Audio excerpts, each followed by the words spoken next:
Well, we've gone a week mini bong. I'm Engineer Hoist, and welcome to our weekly Transformers Earth Wars news stream. We got some interesting event this week and we'll talk about that. And we finally found out what the next combat bot slash weapon it's a weapon will be. And so before we do that, let's say hi to everybody in the chat.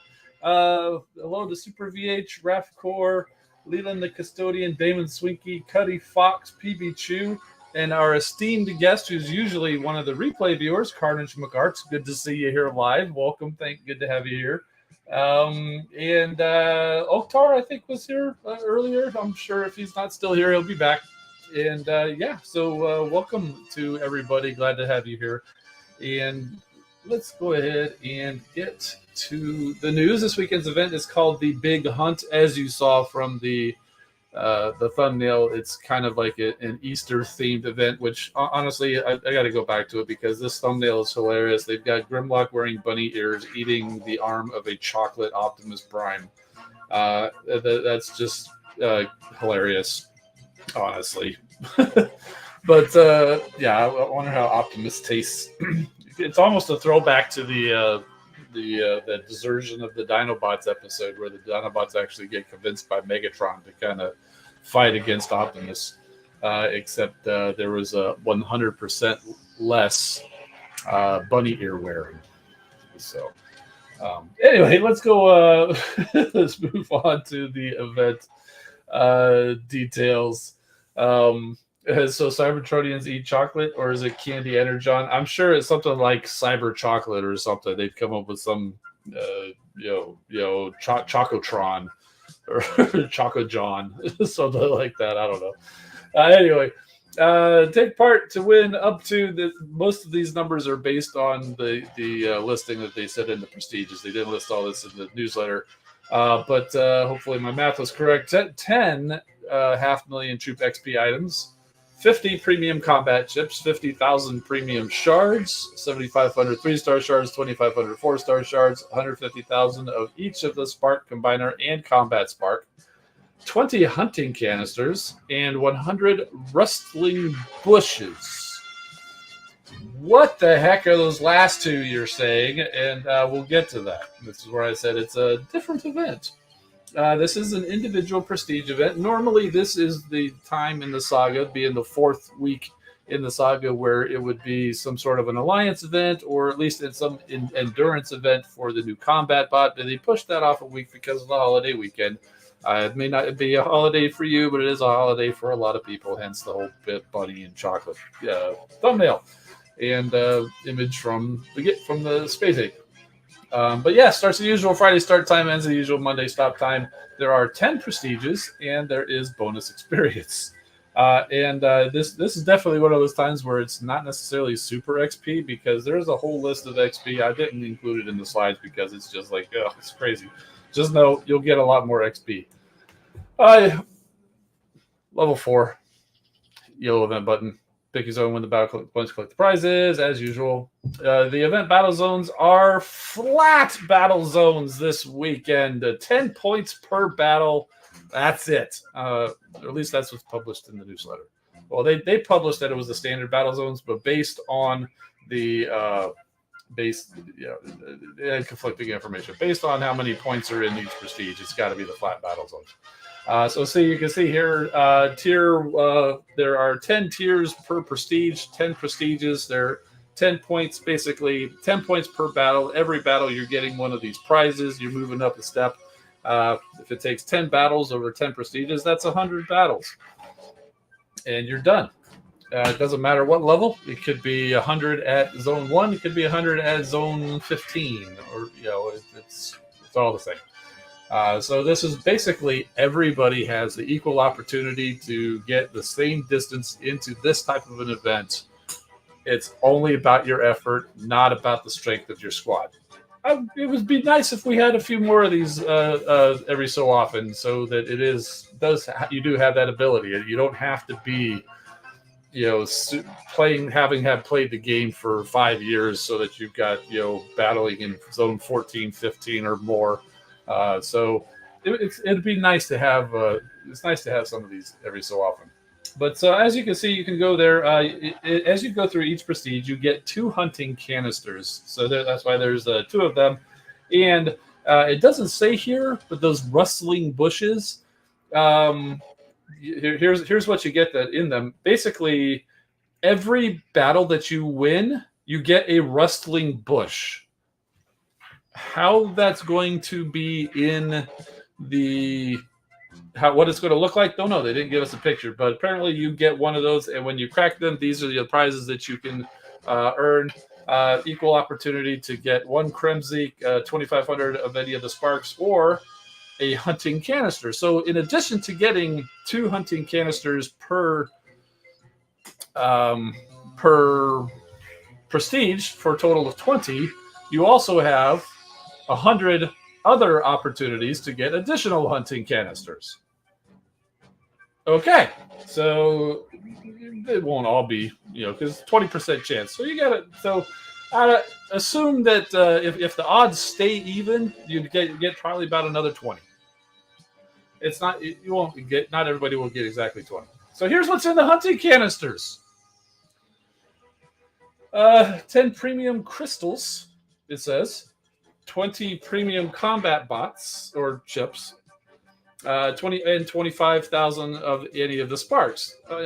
Nearly 20% chance on all of those. And then there is also a 1% chance to get a cyber egg. Like I said, like a cyber chocolate. It's a cyber egg. Fire Talks, welcome. Thanks for being a channel member. Um, yes, holy crap, Copy Live for once. Yeah, it's good to see you, man. We're just going over this wacko event that we've got coming up for this weekend. Let's see, where were we? We've got cyber eggs. So, excuse me, cyber eggs. So, here's the deal on those. So you got rustling bushes, which could get you a hunting canister, which could get you a cyber egg. And in these cyber eggs, there's 5 colors of them because, it's Easter. It's got to be colorful. You could get a blue cyber egg, a green, red, purple, or yellow. And depending on which one you get, you can get one of these. That particular color corresponds to that particular upgrade, including a combiner upgrade, troop upgrade ability, troop upgrade level skip, building upgrade level skip, and a non-dupe 4-star crystal. So basically, what they're saying is it's a one-time only reward. So basically, what they're saying is if you get a yellow cyber egg, you get a non-dupe 4-star crystal. So you're guaranteed to get a new 4-star bot. If you get another yellow cyber egg, you don't get another 4-star crystal. You get some other kind of reward. They don't say what it is. But basically, you can get more of these. You can get multiples of these, but you only get the big prize listed here one time. So, pretty neat. Yes, Cuddy Fox is right. I need a yellow one so I can get Roadbuster. We're going to be cracking. Last week, we got crystals for Ruination. So I got, I think, 38 of them. So we got 38 chances tonight. We might be able to get that Roadbuster. Before we even get into this weekend. So I appreciate you thinking about me, though. Okay, so here's the thing why you want to try to get all of the chances, the hunting canisters that you get, and just hope that you get lucky and get one of each of those colors. Because if you happen to catch all of those colors, there's 5 of them. If you get all of them, you get 5,000 5-star shards. That's basically a free 5-star crystal. So if you are lucky enough to get all 5 colors of the cyber eggs, you get yourself a free 5-star crystal. That is awesome. Hence the reason why it's a 1% chance out of those canisters. So, yeah, and it says you can track which ones you have in the Power Core Lab under the limited time Power Cores section. They're non-usable power cores, and once the event is over, they can be fused into other cores for a small XP boost. I guess what they're saying there is that's going to be the other use for them. Like, say the first one, you get a prize, and then if you get others of that, they just sit in your lab, and then you can use them as food for upgrading your power cores. And it's actual food because it's eggs, right? So we colloquially call these extra power cores food that we don't like. These are literal food. So finally, it's art imitates life, or I don't know what the term is. Anyway, so that's it for the event. It seems wild when you're reading it and trying to explain it. And, honestly, just go out there, play your battles, win your battles, take whatever prizes they give you, and go for it. It's not like you have to do anything fancy for all this stuff. It's still just go out there and win your battles and then collect all the prizes. And then you go up with the prizes and you get what you get. It's so if you don't understand it, don't worry about it. It's good stuff out there to win, is basically the story. So yeah, the new combat bots, they're actually weapons this time. They're coming in the event next week, and it is the Star Saber. They're calling it Prima's Star Saber, probably to avoid confusion with the bot we call Star Saber in the game, and the Dark Star Saber. Those of you fans of the Transformers Prime series will recognize these, because that's where they're from. That is the direct lift of the Star Saber from Transformers Prime, and of course the Dark Star Saber. Interesting thing, if we've got these in there, they were created by the Forge of Solus Prime, that hammer. So it'll be interesting to see, will we be seeing the Forge of Solus Prime show up in the game as a weapon in the future? It's very possible, and that's one of those where I think it could be cross-faction, because Optimus Prime used the Forge of Solus Prime to create the Star Saber, and Megatron used it but only a Prime could use it. So he actually went, dug up an old Prime. I think it was actually Solus Prime, or it took the arm and attached it to his arm so that he could trick the Forge into being able to be used. So, yeah, so they both used the Forge of Solus Prime to create these swords. So it could totally be a cross-faction weapon. Anyway, that's speculation. We're talking about the Star Saber and the Dark Star Saber, and there's a closer up look at them, just like in Prime. Here's the ability. It increases damage per second for the bot who wields it. Pretty standard. And it rips space and time to spawn an Optimus Prime or Megatron from the past, who will have a percentage of your health. And then every 10 seconds, you land a massive strike in an area. So I'm not sure what all that's going to be. My guess is it's probably going to be like a decoy when they're just saying it has a percentage of your health. My guess is it's probably going to be like a hollow decoy, similar to like what Hound spawns every so often. I don't know. We haven't seen that, but PB2 says he used Liege Maximus armor. Okay, I didn't think he actually had actual but found Solus Primes. Yeah, the Liege isn't red. Rust. Yeah, it's been a while since I watched Prime. But I do remember that Megatron desecrated a Prime and attached it to his arm. And I really wanted to have a Megatron with a red Prime arm at one point, and I don't know. Maybe I'll still do it. Maybe I'll be inspired by this, and think about how can we do that. Do I have an extra Megatron? I don't know. I might. We'll see. I don't. Probably. I'll get it done right after I get my Sentius Twins. See how well those are going. Anyway, community corner. So that was it for the news. There were some updates that were made that didn't make it into the newsletter. I didn't. I already had my slides presented, and I don't usually cover the updates anyway. I'm sure Sunstreaker Waza did. So if you didn't watch his stream, go check out Sunstreaker Waza when you're done here. He'll talk about some updates that were done. All right, so this is where we jump over to here. We start off our community corner with PB2, our resident Minecraft Transformers creator. And we are looking at the breast partners of the Breast Force, the bots that make up Lio Kaiser. In the game, we don't have all of these guys, and if we did, they would probably call them chest, because everybody's mind is in the gutter when you say breast. But that's that's the official term for the chest area. But yeah, so we've got horn breast. I'm guessing is a rhino, judging by the look of this, and that's also like ram horn, rhino horn, whatever. And who is this? Bison breast. Okay, we're going to see Komori breast, hawk breast, and jaguar breast. So that's most of them are just straight up the animal name. And that's the kind of like a bat flying there. I'm almost like, what are we looking at here? There we go. And hawk breast. Yep. And jaguar breast. I had to think about it. My mind is going. So very cool. Very cool. It's difficult to build things at that small scale. Oh, we've also got a couple more. We have lion breast and cobra breast. So there we go. And you could probably guess who they go with based on the color schemes. And there we go. So very cool.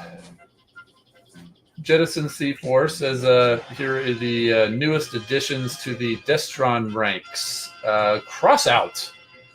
Spray-painted the blue and added some red and silver detail. This is based on the Megatronus, I think it was, from Robots in Disguise 2015, which was a pretty cool toy.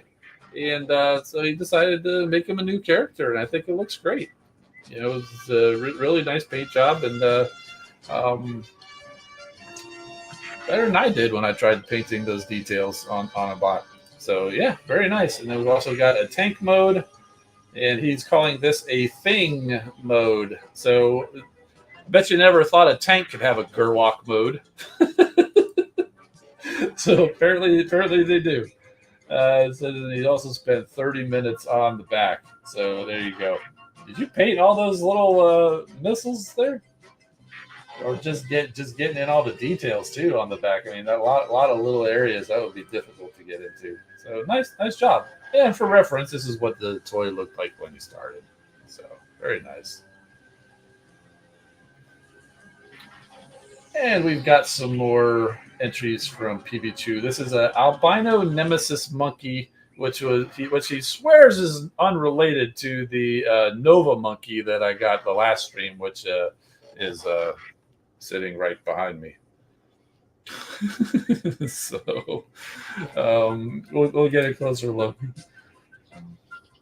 It is possible to have multiple people having same or similar ideas at the same time. So yeah, I can see it. You've got the purple and the turquoise, which is typically what you get from a Nemesis Prime or Primal, but you made him white, so that's why he's albino Nemesis monkey. Very nice, very nice.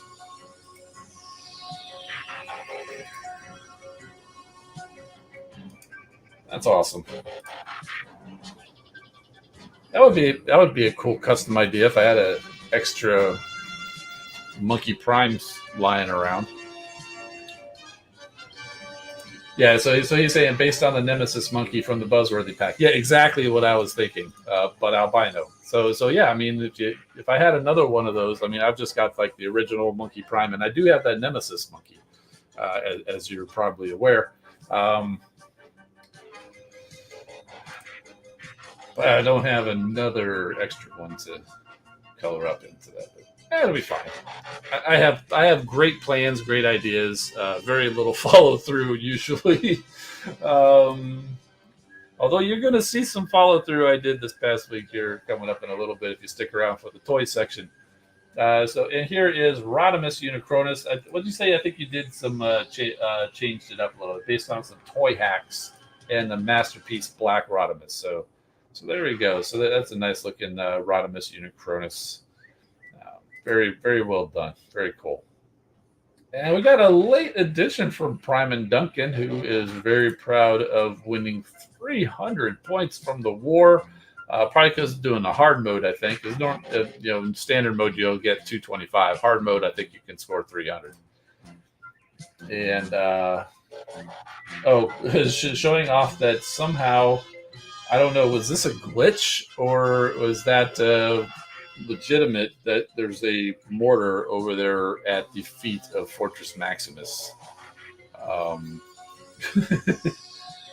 It's kind of interesting. I mean, it doesn't seem like a good place to put a mortar because I would think Fort Max might step on it. But so yeah, very cool. Well, I do appreciate everybody sharing for our community corner. If you'd like to get in on the fun, there's a link to the Discord in the chat. Come on over there, hang out, introduce yourself, and then there will be a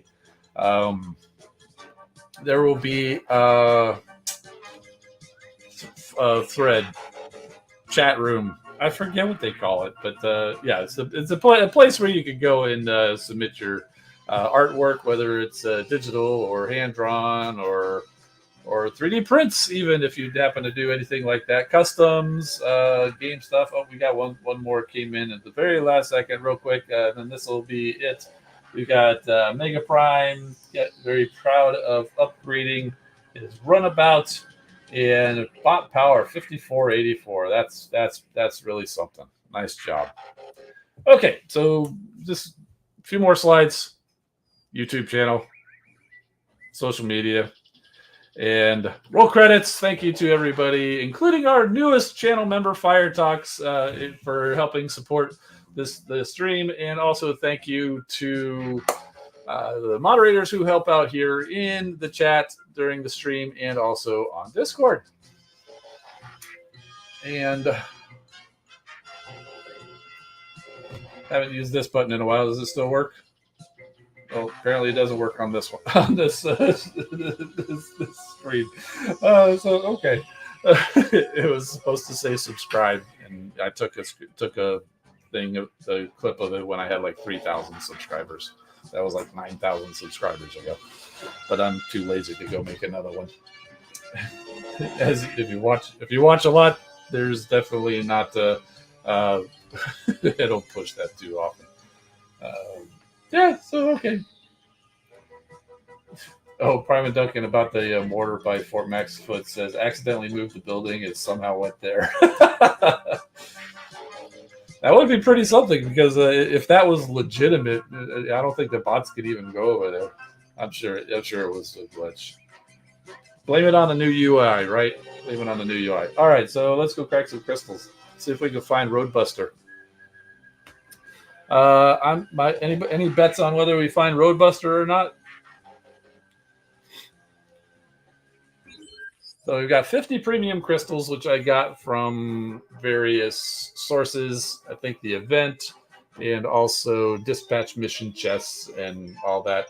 And then these others were, I don't even remember what they were. I think the one next to the premiums is the Ruination crystals. Let me see if I can hit that.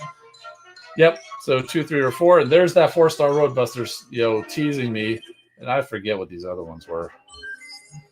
Power moves crystals. So chance at a captain rank item, sergeant, corporal, or 5-star shards or 5-star combat shards. Oh yeah, cool. That's right. We get some good stuff out of that one too.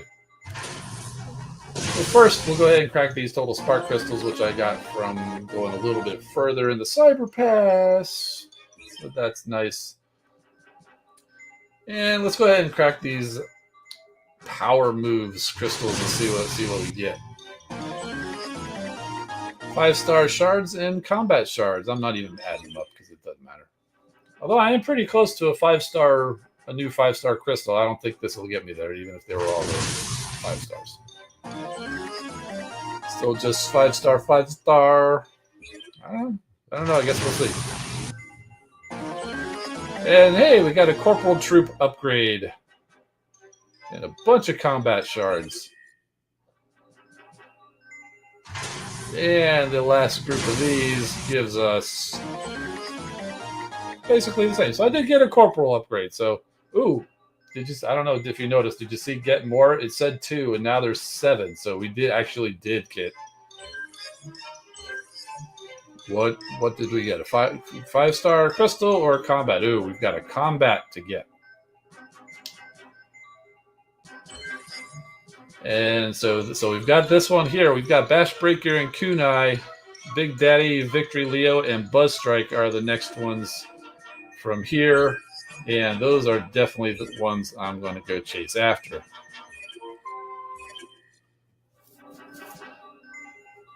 Let's do the premium crystals. Do we want to do those or do we want to do the Ruination first? I'll do some premiums first.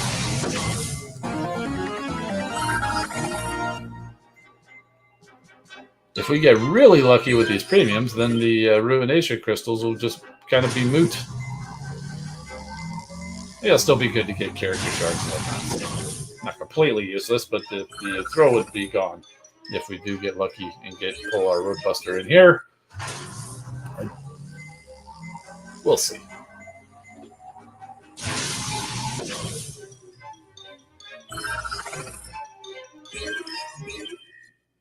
I'm not even really noticing what's coming through because it doesn't matter because it's all just resources. It's turning into all the resources.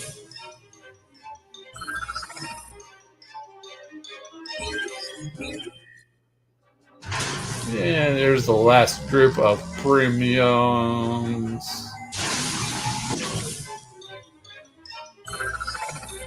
All right, let's get to the Ruination crystals. 38 chances for a Roadbuster, 4-star flavor.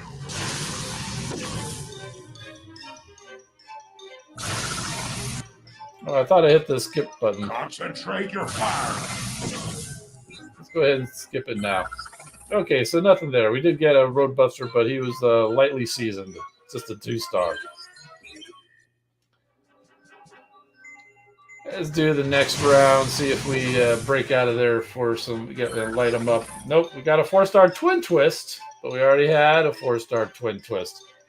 Okay, things are not looking good because we're running out of crystals and we don't have a Roadbuster. Yeah, there's still 18 chances. Let's go ahead. Seeing this one? Seeing this group? No, we had the 3-star there, so it's got a little bit of extra flavoring there. It's still pretty mild. Still pretty mild. All right, so we've got 8 more chances. We want to go ahead and just do it all in one batch, or really drag it out and do one at a time. I'm not going to do that to you. Let's go open them all. Concentrate your fire. And we got nothing. It's a swing and a miss. 38 swings and 38 misses to be precise. And that's okay. So the chase for Roadbuster continues. So maybe if I'd have put up some more points and actually got all 100 of the crystals that were out there instead of just 38, maybe I'd have, had a better chance. Yeah, whatever. Anyway, I had other things to do. But hey, look, we got a 5-star combat bot. What do we think it is? Is it going to be who's it? Big Daddy, Victory Leo, or the other one? What was it, Bash Breaker or something? I don't know. Anyway, the only one we didn't really need was Kunai, and we got him last time. All right. Anyway, enough chatter. There we go. At least we're ending with something new, and we have got Victory Leo. 5-star Star Saber just got better. Here we go. That's the one I was hoping for. Only took 3 tries. All right. Yeah, I think I do have enough to swap them out already.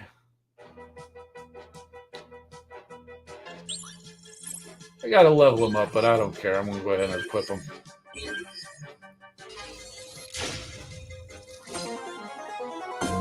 There we go. Now all we need is a G-Metal V-Lock cannon.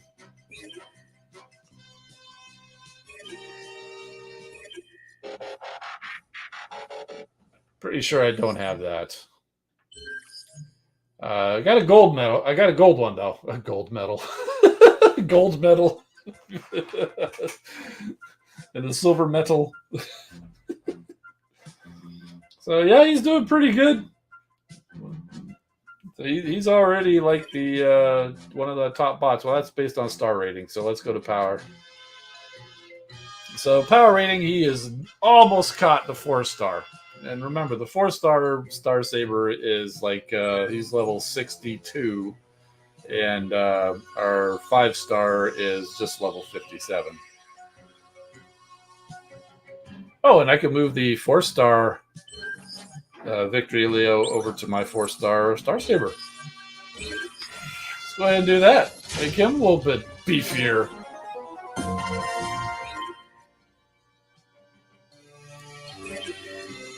There we go. Ooh, that actually jumped him above Sentius Magnus. Oh, I bet you he's going, going to have some words. Gold medal, silver medal, and bronze medal cores. We don't have bronze medal cores anymore. I don't know. You might have some sitting around. Pretty sure I've used all of mine. Oh yeah, speaking of Sentius Magnus, I actually put his winter coat on.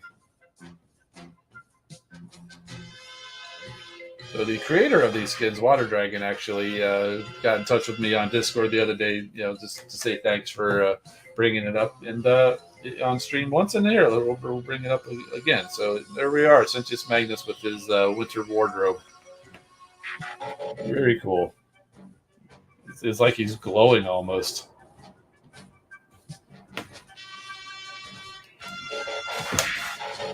Cool. All right, so there we go. That's it for the Transformers Earth Wars stuff for tonight. I don't know. I mean, as always, ask your questions, and we'll do our best to answer them. But there's other stuff to talk about. So let's see. Cuddy Fox was pretty lucky with those power boost ships. Got 5 corporals, a sergeant, and a captain.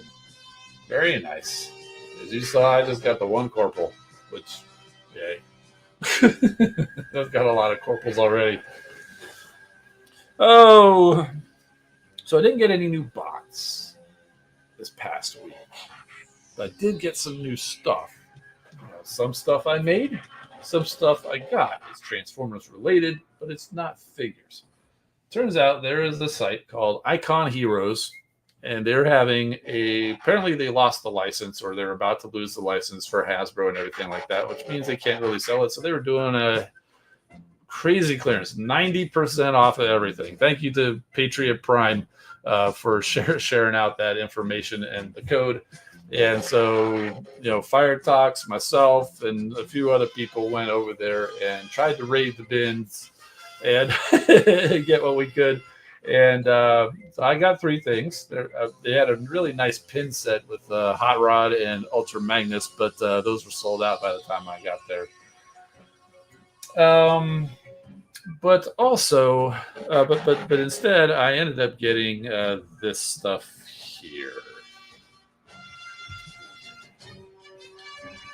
This is a metal Grimlock's sword paper opener, or envelope opener. So it's just a nice pointy tip where you can get in there and open your letter opener, is what they call it. So it's real nice. I mean, it's going to get fingerprints all over it, but I mean, it's cool. I mean, it's just like Grimlock's sword, and they forged it out of metal. So I mean, even if you don't use it to open envelopes or whatever, that's still a nice shiny piece to have. I mean, if you want to see how big these things are, there's Deluxe Hoist, and it's a pretty good size. It's pretty nice. I mean, I'm sure somebody, I'm sure it wouldn't be too difficult to design and print some sort of a holder or something for it to, if you ever did want to use it as a letter opener, or even just to hold it while you're waiting to use it as a letter opener. So yeah, well, there you go. So there's that Grimlock letter opener. And we've also got this bust of Soundwave. You may have seen some of these. I think they did a blaster one or whatever. I chose the Golden Lagoon. The normal Soundwave colors, I believe, were out. They did have blaster in kind of cell shaded, and then I believe they had a Sound Blaster available. I chose the Golden Lagoon Soundwave because, come on, it's Golden Lagoon, right? Golden Lagoon's awesome. And so basically, there's no real functionality to it, but his chest does open, and this is where I don't have any, but this is where it's like a business card holder, so you can put business cards there. I don't even have anything nearby that could approximate a business card. So now here, some Post-it notes. So you can pretend that's a business card with it says Engineer Hoist on it. So I wouldn't use paint. But yeah, so you could do that. I suppose you could probably that's too big, but you could probably put some in there if you wanted to. So, but yeah, I mean it doesn't pose or anything. It's got a nice Decepticon symbol on the chest. It did come packaged with the head off, which that's intentional. So you can turn the head a little bit. I mean, it stays on pretty cool, pretty solidly. I'm pretty sure there's a magnet in there. And if you turn it, it's a little bit more solid, where it almost locks in if you turn it. So yeah, pretty cool. It's an Energon Post-it note. Yeah, yeah. The G1 used pink for Energons. Pink for Energon. And then we've got the Matrix bookends. Now, the image on the site and on the package, this was like a normal standard color, like with silver handle and just kind of like the orange core. So I was surprised when I opened it. And it was actually Golden Lagoon, and so I was very pleased to see that. It's nice and heavy. It's pretty solid. Unfortunately, mine did have a little bit of an issue in that it came separated. This is two different pieces. I'm sure I can put it back together with some super glue or epoxy or some type of thing. So I've already thought about it. So before you make any jokes about not using the finger holes and that's why it came off, I've already thought about that. So I'm in before that. But I mean, before I went to go pick it up, you didn't even realize there was a problem, right? Yeah. So it's no big deal. I mean, and come on, it was 90%. It was 90% off. I'm not going to be calling up and complaining or anything.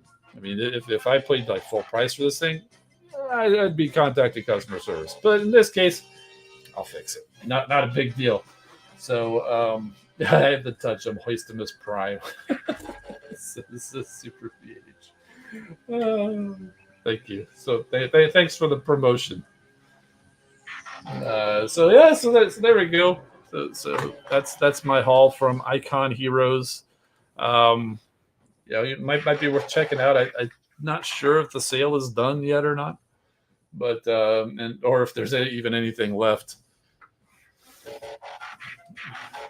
So very cool. Yeah, you said it did look like it had silver handles. I mean, here, look at box. Box shows it like that. Doesn't say anything about it being a Golden Lagoon. It does say limited edition, so that's. But I mean, the Matrix itself could have been a limited edition. So yeah, I mean, it's. I thought I was getting this, and I'd be happy with this. I mean, like Soundwave, his box clearly Golden Lagoon. I mean, totally Golden Lagoon. I mean, it even says Golden Lagoon edition, Golden Lagoon convention exclusive. So I mean, he was all about the Golden Lagoon. So I don't know if it was a missed box or whatever. I don't know. Front corner. Oh yeah, it does say that. Right there. Good eye. I think I might have actually seen that before. I forgot. But it definitely did. I definitely don't remember seeing it in the on the site. Again, I'm happy with it. It's nice. I mean, I chose the Golden Lagoon Soundwave. I got the Golden Lagoon figures. I like the Golden Lagoon. It's cool. I dig it. So I'm happy. I'm happy with it, except for the fact that it's broken. But again, fixable. It just came basically unglued. Okay, so the other thing that I did, I actually fired up my 3D printer and printed out a couple of things. I didn't design them myself. These are Funby Studios designs. But as soon as I saw them come through, I knew I had to do this, and these got me to dust off my printer and fire it back up again. Those of you who are in the Discord probably know what I'm about to show off. And there we go. Wait, what's up with my light situation? I think I turned. There we go. So Thundertron, our resident space pirate captain of the Star Seekers. He didn't have a Star Seeker logo anywhere on him, so we had to give him a true captain's hat, complete with the Star Seeker logo.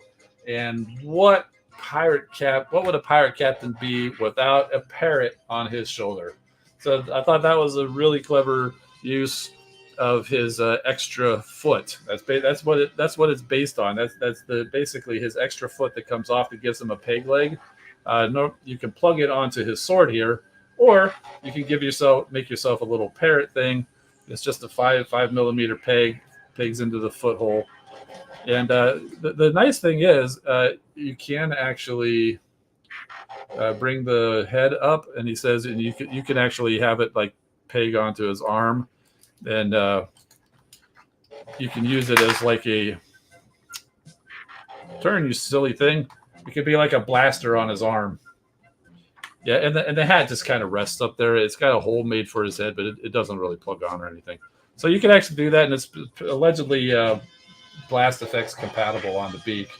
And I haven't tried that, and I don't have any nearby, I don't think. Yeah, actually, I do. Well, let's go find out to see if he designed it right and I printed my printing tolerances were done right. It's a little awkward,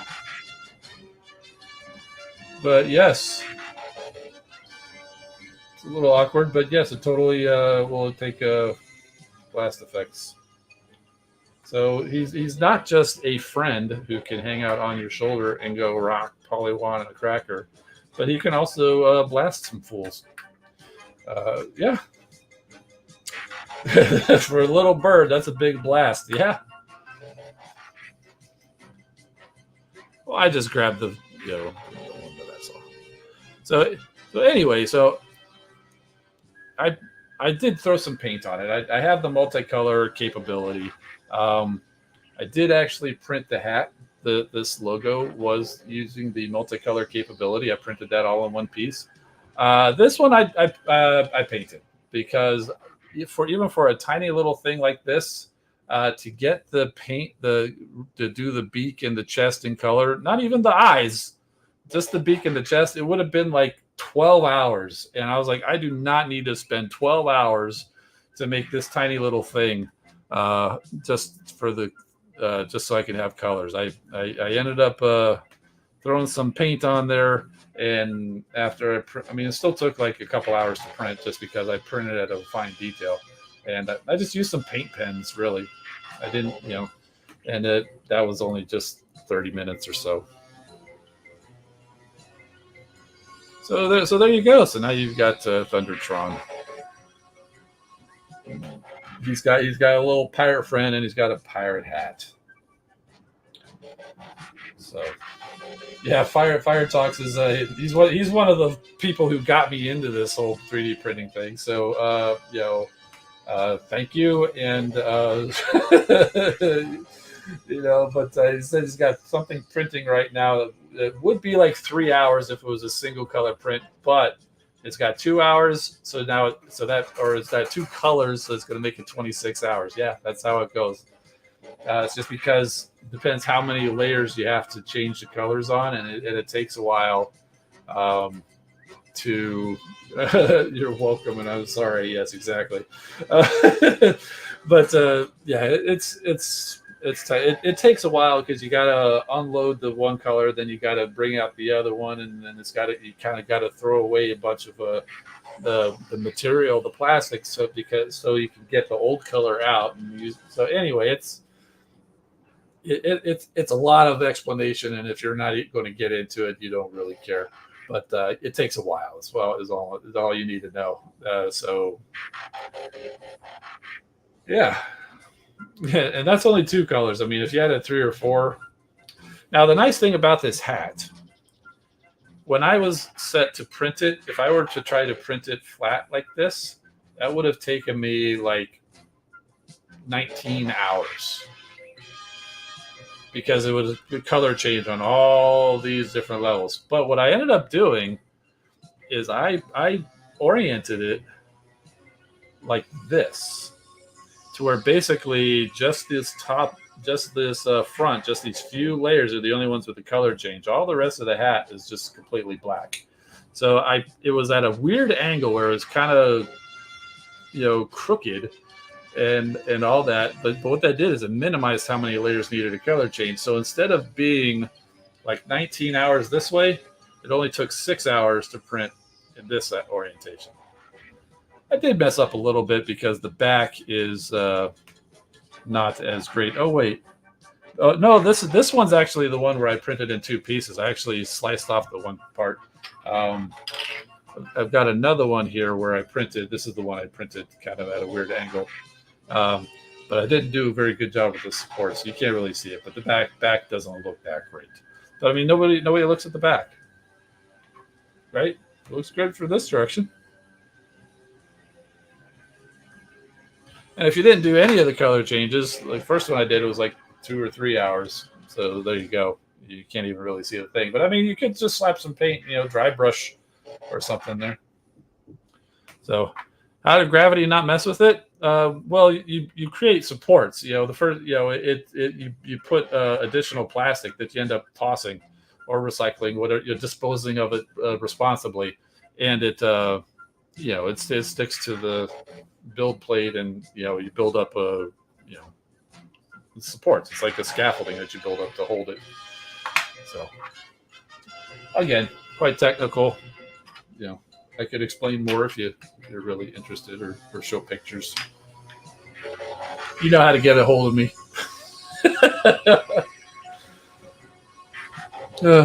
Yeah, so there you go. That's all I had. Although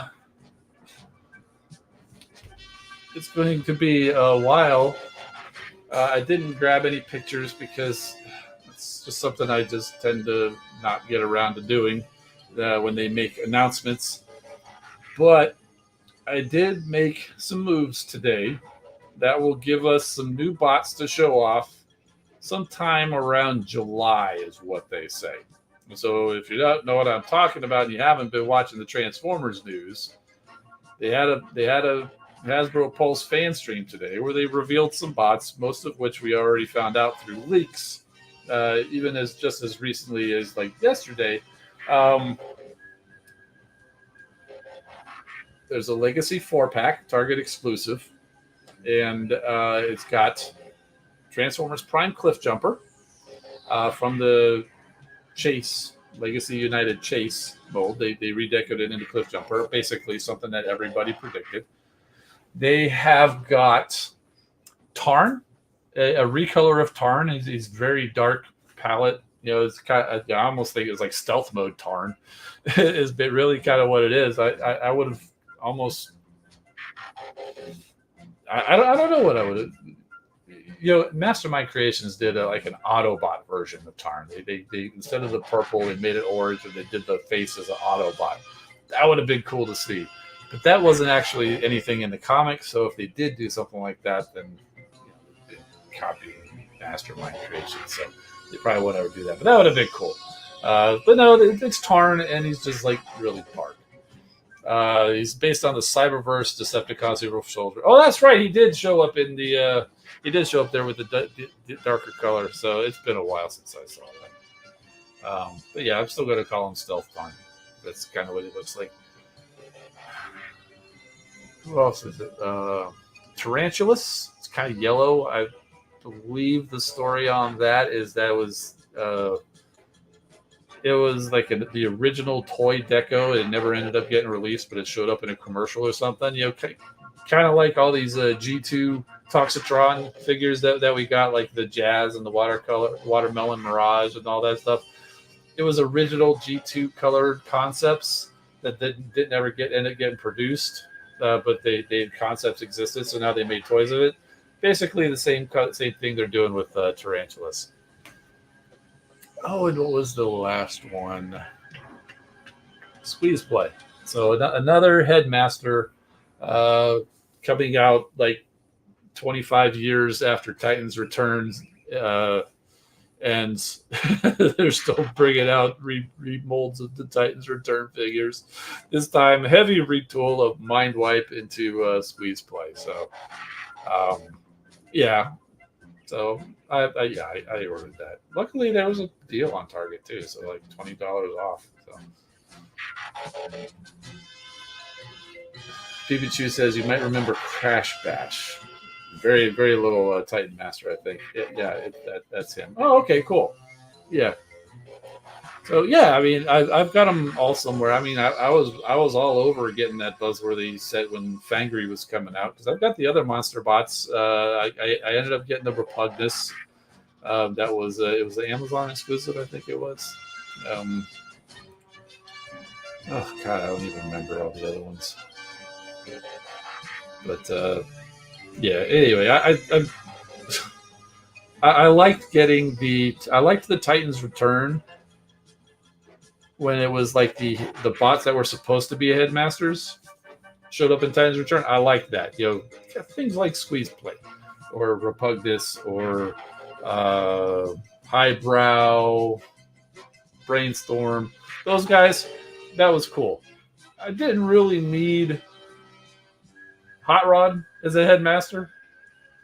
Uh, RC, I'll give you RC because even though they didn't really change her form or whatever, I mean, she was a headmaster. Daniel was her head in the one episode or whatever when they did. So RC did actually become a headmaster at one point.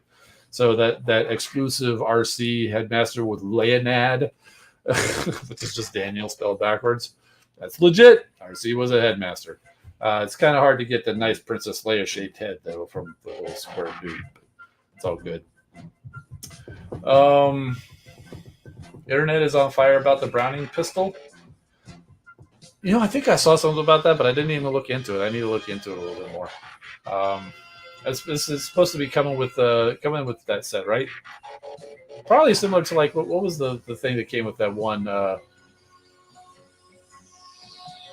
buzzworthy set? It was like the spark or the little I can't even remember. It was like not like the all spark or something. It was like the little thing that I don't think it was that one with Fangry. It might have been. I almost want to say it was that was the Worlds Collide set. And then there was the Creatures Collide set. They had like Nemesis Monkey and all that stuff in there. I don't know. One of them had that little thing. Is that maybe like the pack in for that? So let's see. The other thing I think I saw it going through the chat also is Turtles crossover, Teenage Mutant Ninja Turtles crossover, the Party Wallop, which is a silly name. This is the party wagon, the turtles van, and he turns into a turtle. It's just sold as a single figure, and you have the option to make him whichever turtle you want, or none of them, because I think it comes pre-installed with just like a turtle head with no, eye mask or whatever, and then you can turn them into any of the ones that you want: Donatello, Raphael, Leonardo, Michelangelo. He's got a little head. You can swap out the head, and it's got the right color of the mask. You can flip their belt buckle somehow, and they've got all the different weapons you can do. So it's pretty cool. If you really want to go all in, you got to do like Fire Talks and drop $200 and get 4 of them. And luckily, Target did do $20 off anything over $75. And if you just order 2 sets of 2, that's $20 off of one set, $20 off another. So you actually go away with it for $160. And that's not even really cheating because they limited you to 2. You could only buy 2. Okay, so I'll just buy 2 twice, and then I'll save $40. So, yeah, I did that too. It's dumb. But, I mean, hey, it's cool. I mean, if nothing else, maybe I'll just open one, keep one in package, and scalp the other 2. No, my intention is to have all 4 of them. I do want to keep one of them in the package, and I think I saw it was a blister package. The kind of you got to rip off the card. So I kind of want to keep one in package because I mean that's what I've done. Like with some of the other ones. Fire Talks already saw this earlier because we were talking about it. So like my Ectotron, I even got them right here. I even got Gigawatt. I've had these guys open and transformed them, taken pictures of them, and enjoyed them, but they look so good in these boxes, and that's how I choose to display them. Slimer doesn't stay where he's supposed to be, but I put them back in the box because they look really good in these boxes, and that's how I display them. Even the Jurassic Park set, I put them back in the box, and because it looks good in there. Unfortunately, the second one doesn't have the window; it's just a closed box. So who cares if they're in there or not? So they're not in the box, but all these other guys, yeah. And so that's why I kind of if it's possible to get the turtles back in the box similarly, then I got no issues with opening all of them. But I don't know. We'll see. I'm definitely not buying a fifth one, though. If anybody's seeing Fire Times is saying if you see it in the wild, get a fifth and sixth. I don't see myself getting, definitely not a sixth one. Um, you know what I was actually thinking? It's actually kind of cool that you're here. I was going to mention it. Um, wild, crazy idea that I had, which I know I'll never get to, but it would be cool to have, is if you basically think of that, because this would be good for anybody who's actually truly only getting one. Think of that. That is actually their van. And what if you had like 4 little minis of the turtles, kind of scaled to that van, so you can have him, that's the van, and then he's like an extra bot, kind of like these guys. This is supposed to be the DeLorean. He's not Marty. He's not Doc. He's the actual vehicle that also turns into a robot. Ectotron, he's the actual Ecto One that turns into a robot. He's not Ray Stans or Egon or any of these guys. So same thing like with Party Wallop. He's not Michelangelo or Leonardo or any of those guys. He's actually their van. And he's become, the Allspark, bam, brought him to life. Now he's an actual robot. But the turtles are still there. So, yeah, mini metal turtles. There may be toys out there or whatever, if that's what you're talking about. Yeah, I don't really follow the turtle products or whatever like a lot of you guys do. I'm really mostly look at the Transformers and some of the Star Wars. Lego. Yeah, I'm over with Lego too. So, yeah. Metalhead is a Cybertronian now. Oh yeah, they did have a metal turtle, didn't they? I don't know if that's supposed to be that one. So, oh yes, you're saying so like the X-Man jet? Yeah. I totally forgot they did that. I kind of regret not getting that because I've kind of gone all in on these crossovers. What with the I had to go back and get the Ectotron I got him at TFCon. I got lucky because they had him new in box for like $40. This was like let's see, what was that, 2019? I got it at TFCon 21, so it was 2 years after. He was well out of production, and they only had him at $40, which is like the retail price. So I saw that price on there. I grabbed it. Yeah, $40 and ran because I knew I got a steal.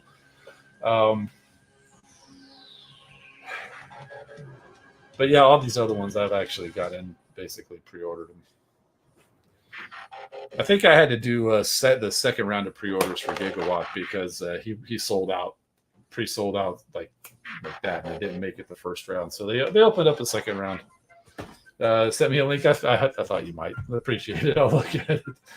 Ectotron just went back into production. Yeah, that's how it came up. Yeah, because they did announce that also. This same Ectotron, because they did a I like how Fire Talks called it. It's the same way. I think they did a dirty version back when the Ghostbusters Afterlife came out, and so he was redecoed to look more like that.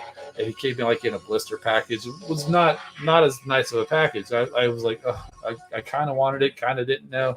I was like, no, I like the original packaging and all this stuff, and I just did not get that one, and I lucked out. I'm super lucky to find this one. And yeah, so basically, this is what they're coming out with again. So, oh yeah, and speaking of which, you Fire Talks needed this one because you had the dirty one. No, oops, it moved. It had the dirty one with the different head. Oh yeah, that's right. You did have a different head too, didn't it? Yeah. Blister pack was trash. Let's see. They had Shockwave with that's another one. I may have missed out on that one because I looked at it at 1:00, but I'm not a Pulse Premium member because I don't order enough from there to make it worthwhile. And I never got back to it until, didn't even think about it until now, but I was considering I might get that. If it's still available when we get done, I'll probably grab it mostly because I want a shattered glass Shockwave. And I think that kind of a mold would be perfect for it. Not that I would paint that one. It would allow me to go ahead and paint my Siege Shockwave, because I've kind of looked, not super hard, looked looked around a little bit here and there. I've scanned eBay briefly or whatever to see if there was a decent price on an old Siege Shockwave or something like that. I didn't find anything good. And I kind of gave up. And honestly, I wasn't even thinking about it until I saw that again. I'm like, so it gave me an idea. Hey, maybe I'll grab that one, and then I could just use the Siege Shockwave that I have and slap some yellow paint on it. I don't know. We'll see. I don't know. Maybe I'll look again. Maybe I'll, if I make it to TFCon this year, which it's looking promising. It's looking promising. I'll keep my eyes open for some Shockwave there or whatever. So. But yeah, and then it's got that head. I did actually read the G1 comics. I remember I had a few of the G1 comics. I don't know if I had that one. I definitely had. I don't think I had the Transformers Are All Dead one either. I know I had the one where like Ratchet dug up the Dinobots out of the tar pit. Yeah, he went off. I don't know if it was the same one. I'm pretty sure I had the one where Hoist, saved Brick Springstern or whatever they fake name they gave for like the Bruce Springsteen kind of guy. The same one where Hoist and Smokescreen and Grapple, all them first showed up. I had a few of them. I don't think I have them anymore, but I do remember them.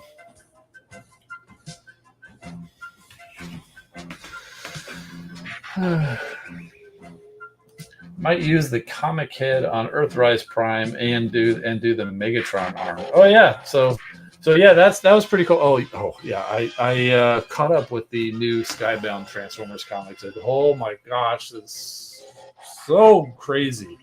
Transformers like you've never seen them before. I'm not going to spoil anything because if you're late getting to it like me, but it's amazing. It's no holds barred at all on that, and it's great.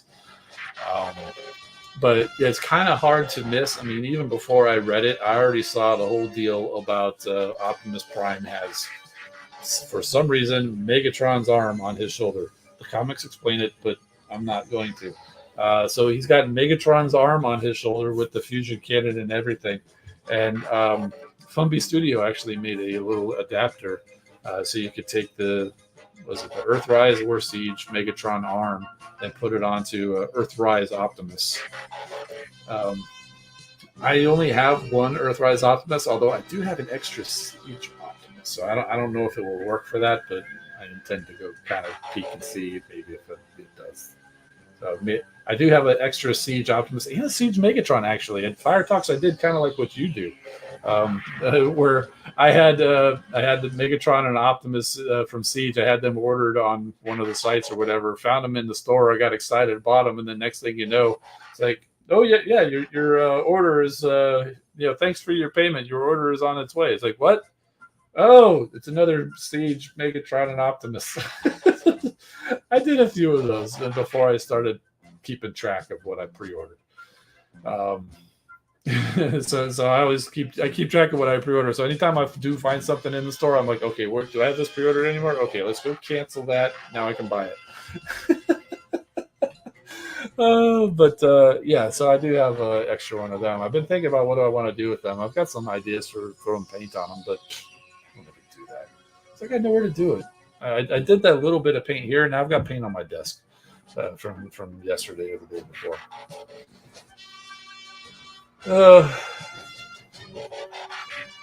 Someday.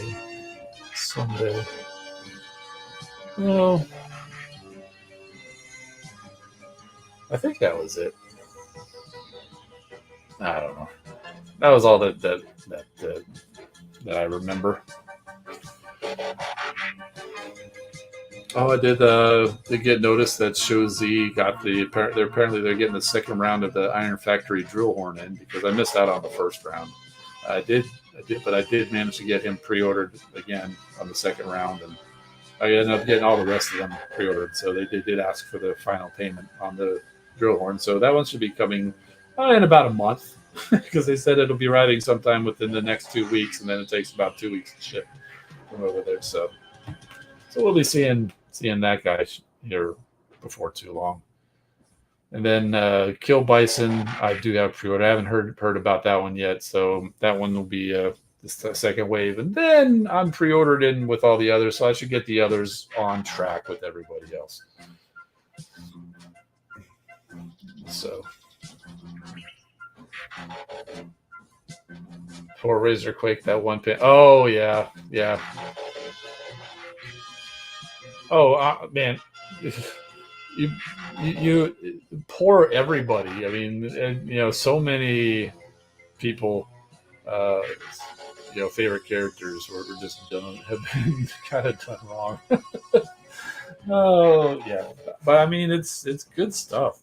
It's good comics. I mean, let's be honest. All Transformers that have come before have been kind of watered down. That's not how a real robot war would like. Say what you want about the Bay films and Optimus being Murder Prime and the ruthlessness and stuff like that.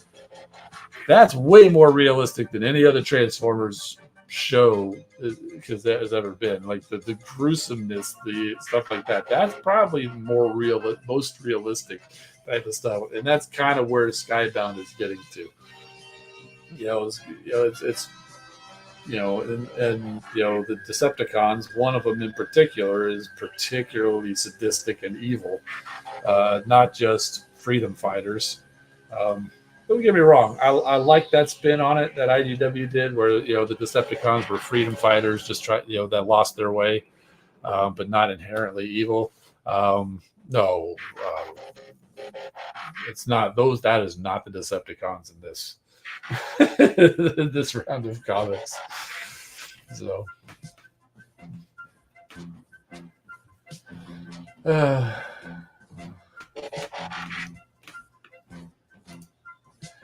which Transformers figures would you customize into Shattered Glass? Honestly, you could custom any of them you want if you're creative enough.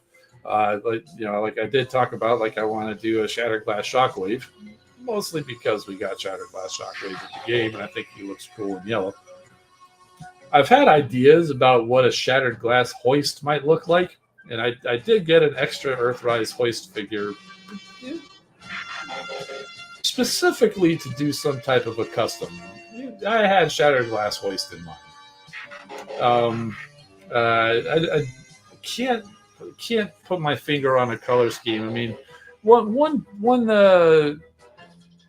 manner of thinking is flip the colors, but then so Hoist is like green and orange, so make all the green orange and then make all the orange green.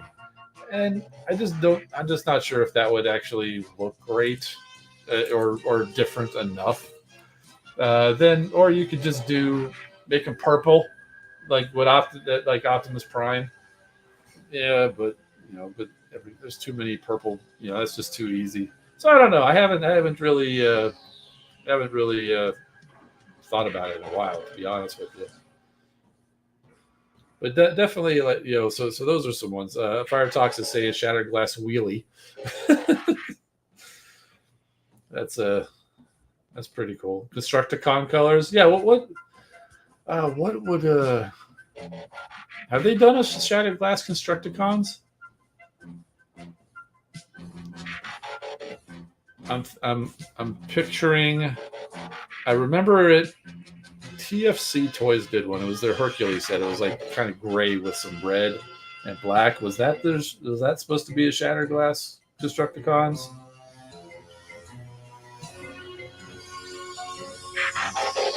Red Alert saying, yeah, kind of red and white. Yeah, maybe it was white. I don't remember. Red and white. Yeah. Okay. So yeah, So okay. That's kind of cool. But that's. I don't know. It's when I think Shattered Glass, I go back to Thundercracker. I mean, Thundercracker is just wild, but I mean that's more that's kind of like a G2 style though. So I mean, Shattered Glass could be really any. It doesn't have to be wild like Thundercracker. Honestly, even though that's Shattered Glass, they really should have kind of made that. That's more of a G2 style. So. Make him, as Fire Talk says, make him all black but can't speak and carries a massive gun and tortures puppies. Oh man. Yeah, well, the black repaint's kind of a. If you're talking about Hoist and make him black, well, that's just Trailbreaker. I thought about that too. It's like, well, what if I made him black or whatever? It's like, it's just Trailbreaker. So, and then you can have in your head canon whatever you choose, my friend. Paint him up as Armada Hoist. Yeah, that's an idea. That's an idea. Well, you know what I was thinking about, like with the black, was like the Machine Wars Hoist, because because Machine Wars Hoist was kind of like the big rig tow truck, and he was like black with some red or whatever, and so that's what I was thinking. Oh, that would be cool to use that and use the Machine Wars Hoist codes. I was like, you're back to Trailbreaker. So, oh, you mean Shatterglass Wheelie? Okay, yeah, yeah, you definitely whatever the opposite of rhyming is, and yes, can't speak or chooses not to speak even. Yeah. Let's see. Have you noticed in issue 6 after Prime gets recharged and goes after Prime? No, it was in the Panavine Prime. I didn't study it. I looked at it, and so no, I didn't. I need to go back and read it again. I just kind of got through it, and I'm sure there's stuff that I'm missing. And oh yeah, I know about the talk about Clef. Yeah, I know there was like an obscene gesture that he was making because Fumby Studios made the print of the hand. I was looking for that and I didn't spot it, so I definitely that might be what you're talking about.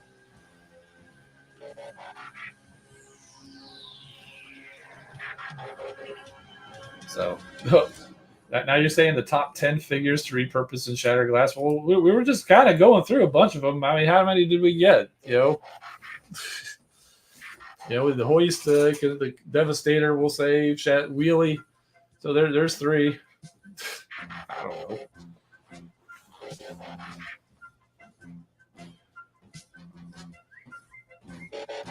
You also got to watch out for some of these characters, some of these toys that came from like the Diaclone line, because you got colors there too. Because I mean, it's like, hey, well, what if we make Hoist red? Well, nope, that's just Lift Ticket. I mean, it didn't have a name until recently. Now, what if we make Trailbreaker yellow? No, that was a Diaclone. How about blue? No, that was a Diaclone. So it's like a lot of the color things are already taken. What do you give for the Shattered Glass? You almost have to give something really wild. You're saying no, it's words written on the panel behind Prime. Nope, I'll have to go look at that.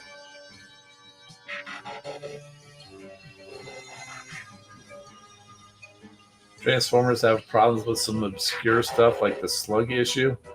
Oh, that's just the slug slag thing. I don't know if that's what you're talking about. That's just they're trying to not offend people, and it's unfortunate that some particularly sensitive people can't look beyond the word to see the context that it's used in, and so they drive some of the choices. But whatever. On this channel, you call him Slug if you want. That's his official name. I'll know who you're talking about. You can call him Slag too, so I'll know who you're talking about. I know you're not using slag in the offensive form, which is why he got his name changed. But we know Slag as the Triceratops Dinobot. So.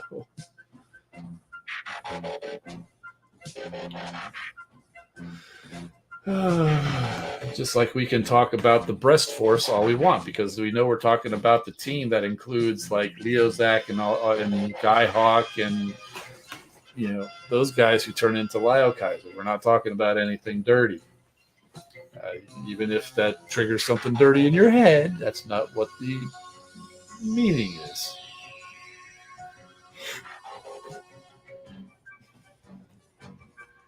Shattered Glass Tracks is just road rage.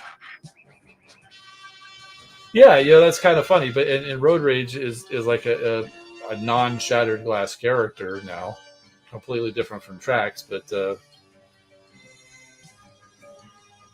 yeah, Big Daddy.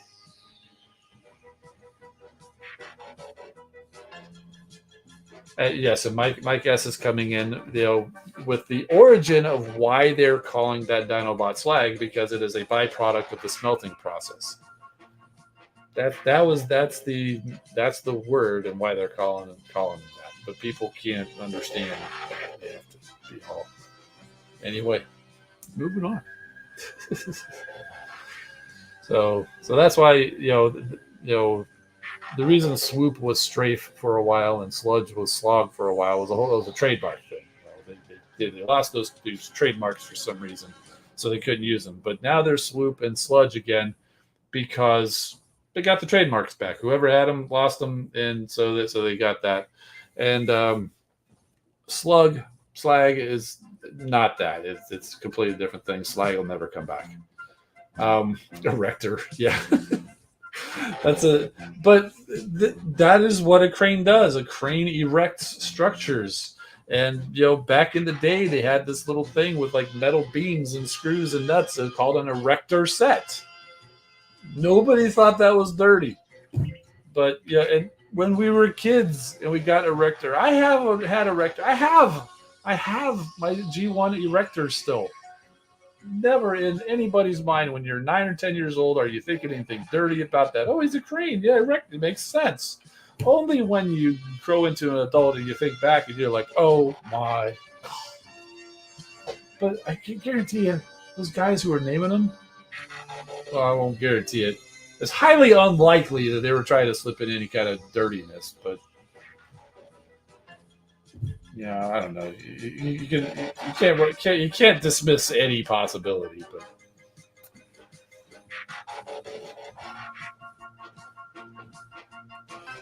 I remember an interview. I think Rodimus Primal actually. I think I heard this from him. It might have been an interview he had with Bob Budiansky or something where it might have been on some TV show. But it was, he was talking about the naming of the G1 bots. When they first got them, when they brought these figures over from Takara Tomy, and he had this gun, he had this truck. He's the one he came up with. Okay, Megatron and Optimus Prime, and I think he said there was one of the cars. I don't even remember which one he said it was. He was thinking the name of Headlights, and somebody said, "Yeah, there's another kind of a double entendre meaning for Headlights, so we're not going to call them that." So. That story makes me think, at least at that beginning stages, somebody was thinking about how you might take something the wrong way. So, but then again, Erector was 3 or 4 years into Transformers. So maybe, maybe things changed. You never know. Yeah, but yeah, PB2 is like Black Arachnia was fully intentional. I know. I was yeah, high beams. I think that might have been what it is. Yeah. But yeah, Black Arachnia was the design of Black Arachnia. I remember when I first watched Beast Wars. I hadn't even seen it, and Black Arachnia showed up. I'm like, oh my god, they did this for a kids' TV show. Yeah. So, but hey, it's what it is. And I mean, there was nothing dirty about it. It was just the shape that they chose to make it. That it was a shape that they didn't really need to make it. So yeah. Posted a pic in the collection section.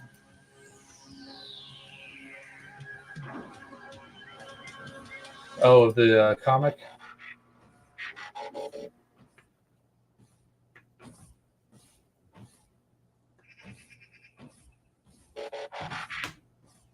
What is it saying? You know the song? Is that what it's saying?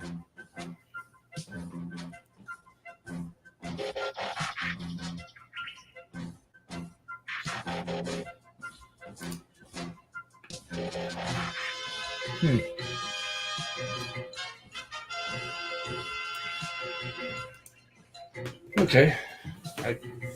I'd have to go back and look at it in context again. I'm familiar with the songs from the movie, and He's going into battle. I would imagine he's probably talking to Touch.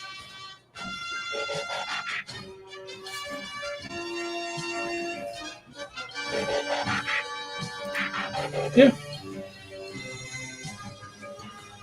I'd have to go double check. I'm not sure if that's um,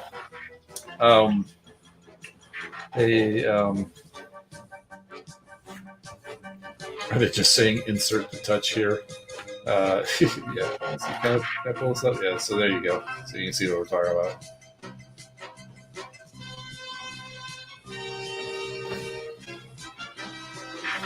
Nothing too spoilery from that. Yeah, I want to say Funby Studio actually did some like comic stuff. I almost want to say that they actually did that one.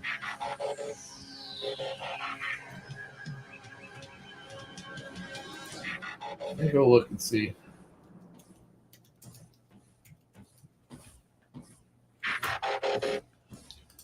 We're still going, right? Okay. Just making sure.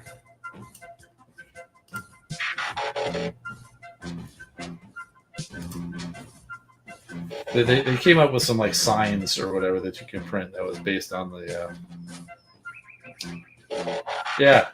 So that's what it was. So let me see if I can switch this over.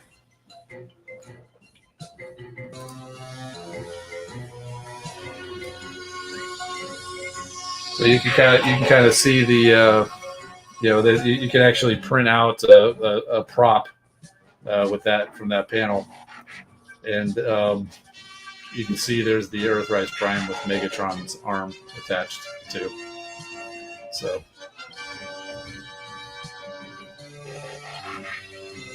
that's pretty cool.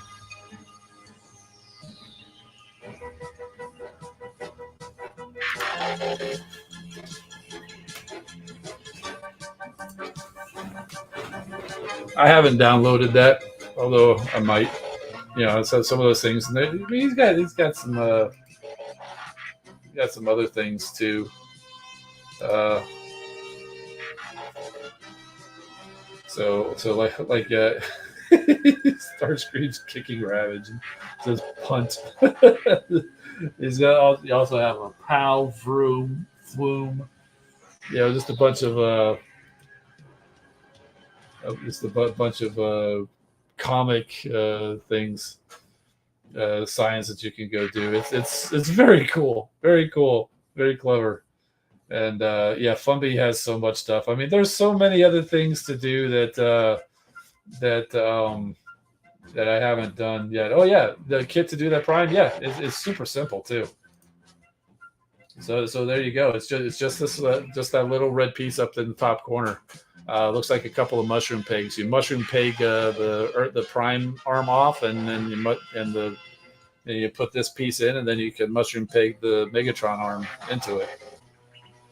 And you can see he's using Earthrise Prime. So I haven't had a chance, but like I was talking about, I've got an extra Siege Prime, and I know they're very similar, but I don't know about the arms. See if that would work, or if I might have to remix that a little bit.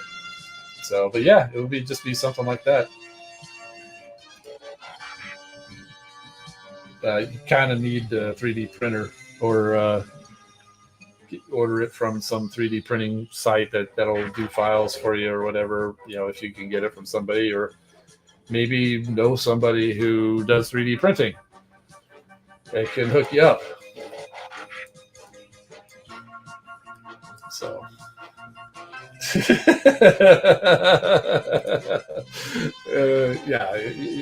I think you picked up the hint that I was giving you. And just for clarity, Funby Studios, it's a paid thing, and not allowed to sell them unless you pay the extra level, which I do not do. So it's not something to be looking for me to be producing for sale or anything. There's no rules against making extras and giving them away, though. Yeah, the octopus robot from the movie. Oh yeah, I've seen that. I think there's one person who does actually print all their stuff as a business. Takes them to cons and things like that. They printed that one out in like masterpiece scale with like the silk PLA and stuff like that. Yeah, it's crazy. Haven't gotten anywhere with making Earth Wars weapons, have you? Well, as since you mentioned that, I did actually get to the point where I started with one weapon. This was months ago, and then I put it away because other things came up. I actually drew it out like a blueprint, like a top, side, end view, or whatever, with some measurements of what I want to do.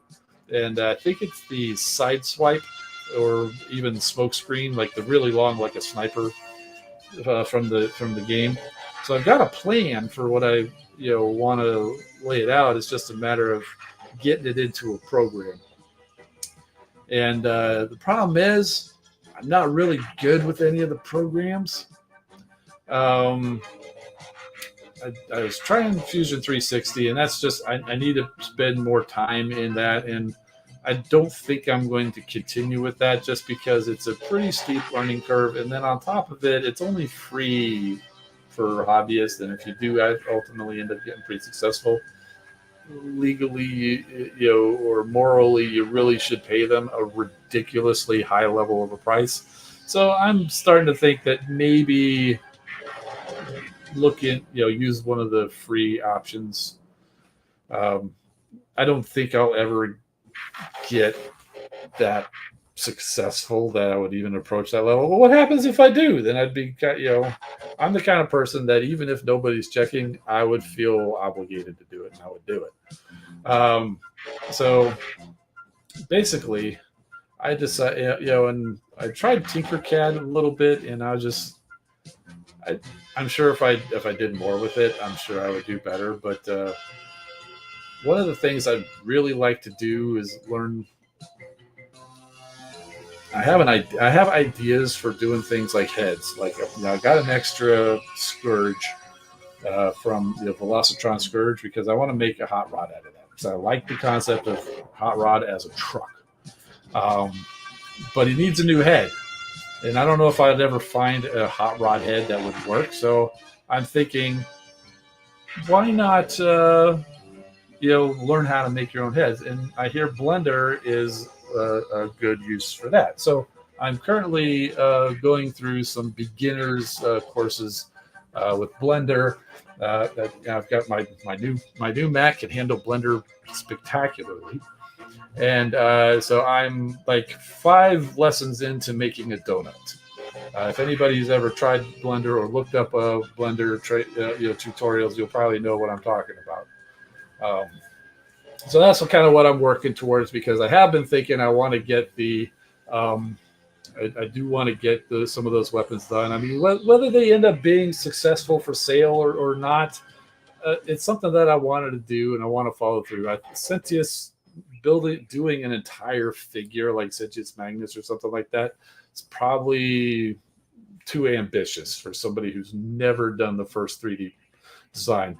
Yes, I did the hammer, but I struggled through that. And when I went back to try to adjust it, I had all sorts of problems. So it wasn't done well. And if you think about it, it really is kind of just a box with a stick. So it's not particularly complicated. So that's what I've been doing. I started like Monday. I started doing in what little free time that I have.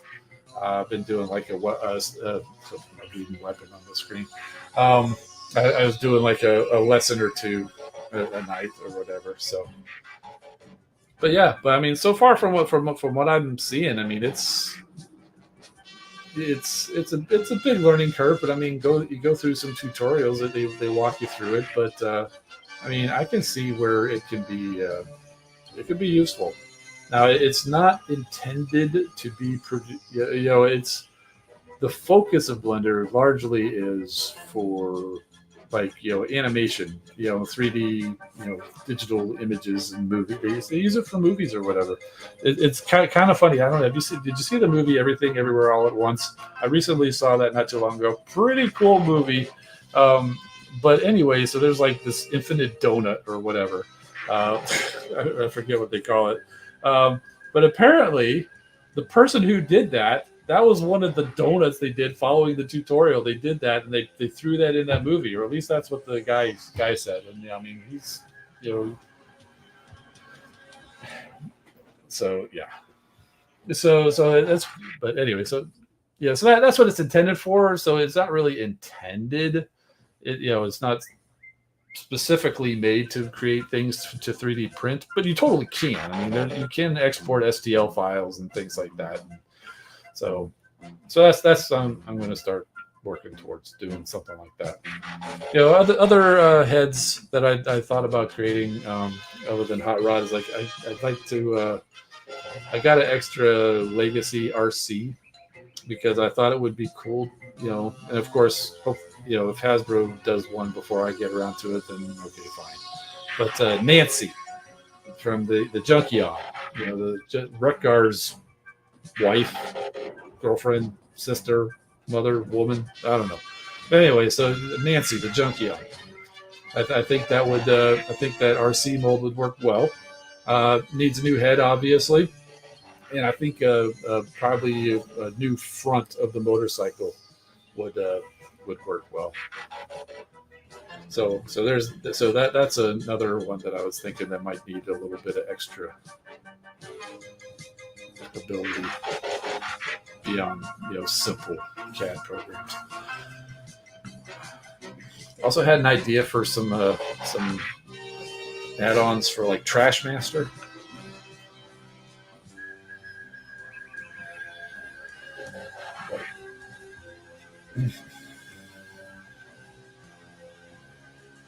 Anyway, I've got lots of ideas, but currently no real usable ability.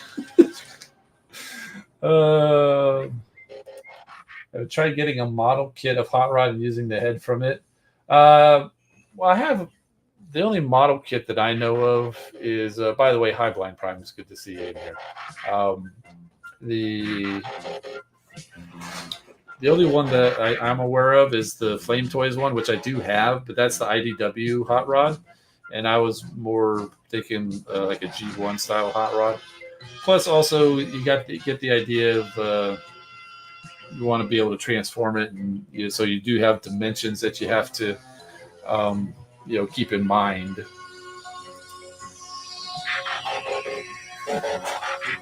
So because like if the head's too big, and also how does it connect with the ball joint? Does the head have the ball joint, or does the neck the ball joint? Because depending on the figure, it could be either.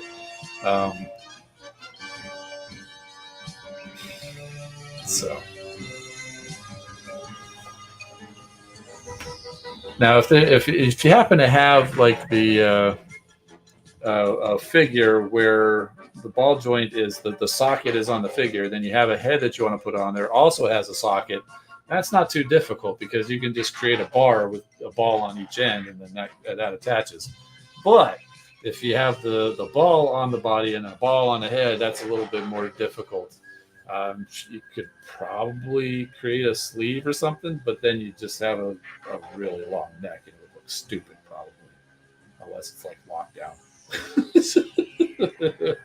Lights of the Beast Scourge. Just make a sleeve with it, but just make it like a big like cowl or cloak or something, so it looks like he's just got massive traps.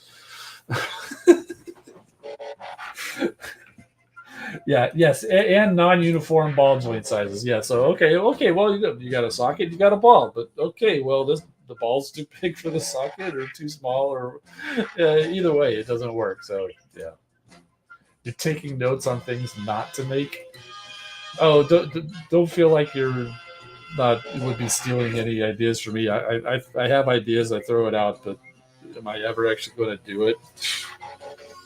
Unlikely.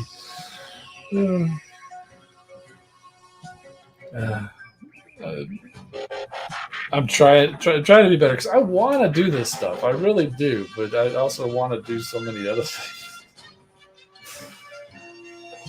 Oh man.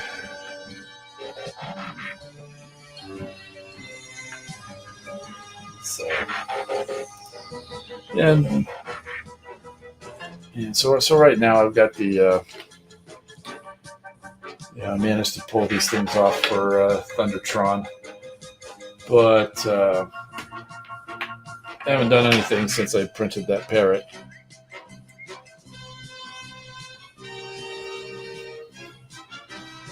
So, We'll get to it at some point.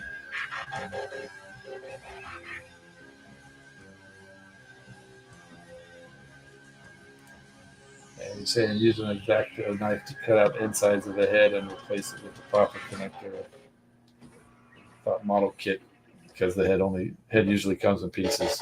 But yeah, I mean that's an idea. I mean, and I think like the flame toys they do all that. But like I said, I have the one, and I never even considered it, but I don't think that's the head I'd want on there, and I doubt that I'd be able to find any for a decent price anyway. So it's a good idea. It's a good idea. I just not sure if it would, really work. And I mean, if I didn't have a 3D printer and the thought to maybe design one and print for myself, if I didn't even have that as an option, then what you're doing is, perfectly valid. But I think it.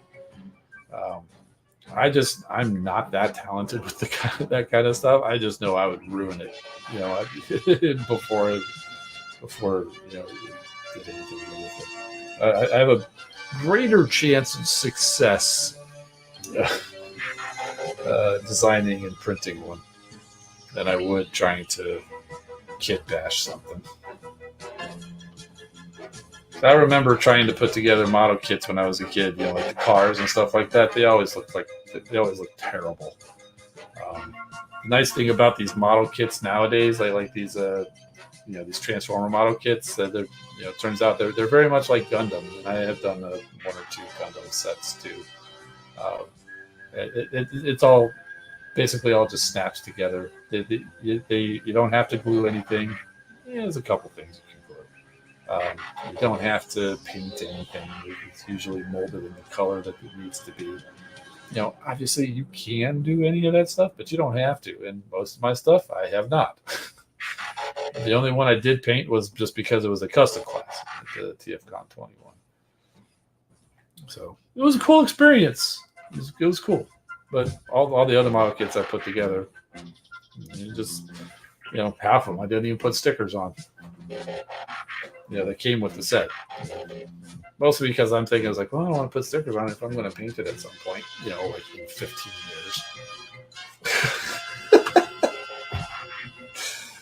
years. These things we say to ourselves to justify doing or not doing something. What a world. The game's saying new inventory item. So we had a war going on. We must have won the war. Yep. Alliance War 1. We got promoted to the Gold League, where we're going to go lose.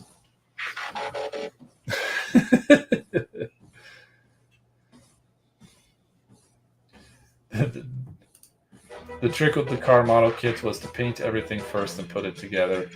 Yes, that is definitely one of the tricks. And also another trick, which I never could follow, was wait till the stinking paint is dry before you do anything with it. Give it time to dry and then start handling it and stuff like that. Or wait for the glue to dry even. I would end up starting painting on wet glue.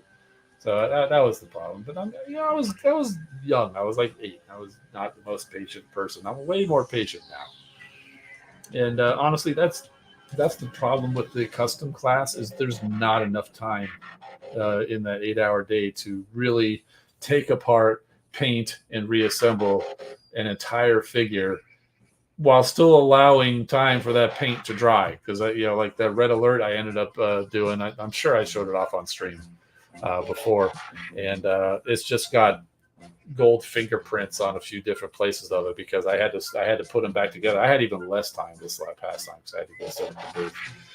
So I did manage to get paint on most of it, but as I was putting them together, some of the gold paint was wet, so he's got little smudges of gold paint all over him.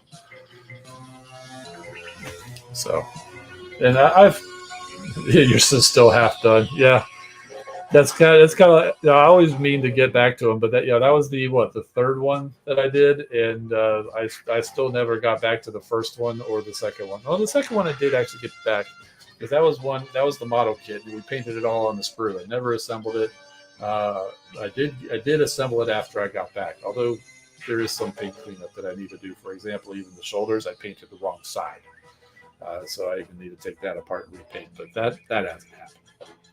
So, and of course, Red Alert just needs a complete cleanup. And I don't know if I mentioned it, but I ended up breaking that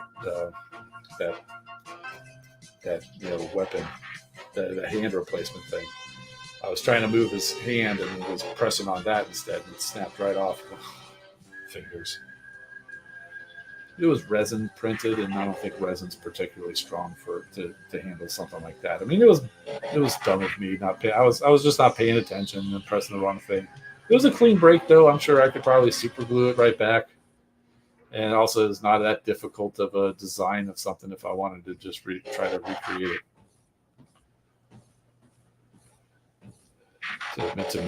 To make a completely new one.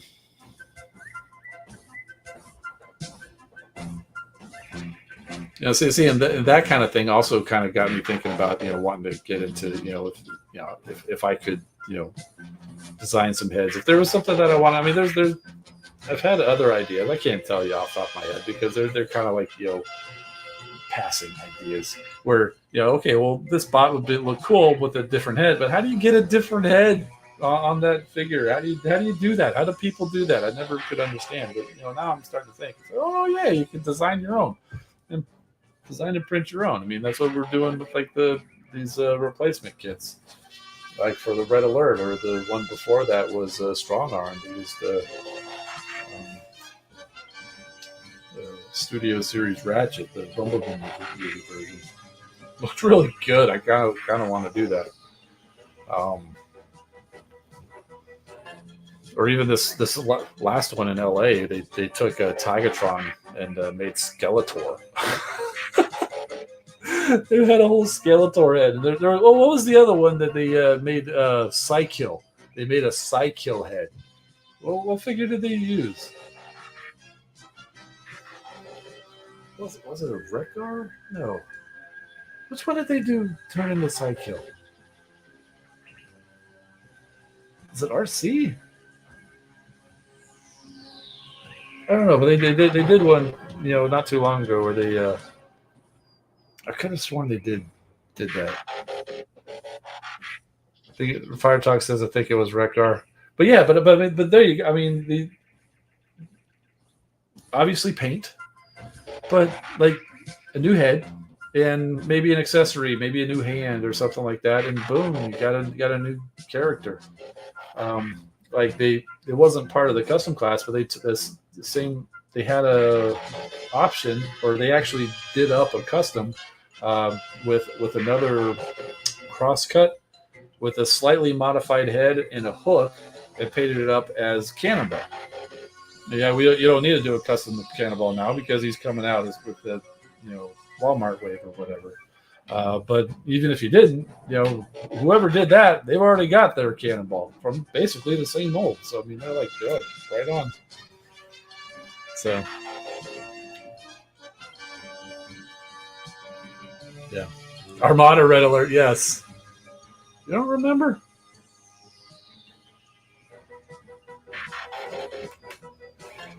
He's not that far away.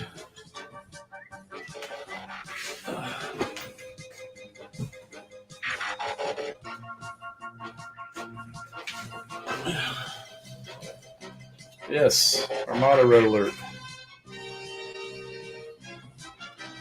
Yeah, so you can see his broken hand there. Yeah, kind of a sloppy paint job, and he's got gold on the side of his vehicle there, the side of his fender that's not supposed to be there. Pretty sure his face has a smatter of splotch of gold. Oh yeah, kind of up on his head, he's got some gold up there. So I mean, it doesn't look. He's not terrible. I mean, you could almost pass that off as battle damage. But so for the Cannonball one, they basically did this head, but it's just slightly different in the visor area. So. Oh yeah, oh yeah. And they did this extra little piece for the light bar and for the back. And did they say they made a mistake getting the wrong paint? Red. Yeah, because they got like the glossy blue paint that was supposed to be like the matte paint. So if I ever do get back to, I'm pretty sure I do have that matte blue. If I ever do get back to retouching this guy, I might do that.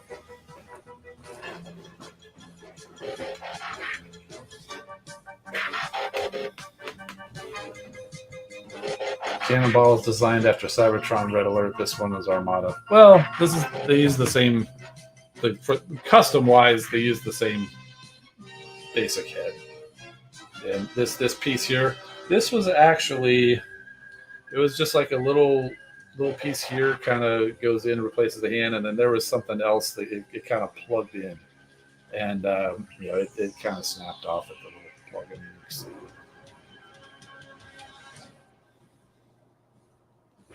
And it was a pretty tight fit getting that piece in there.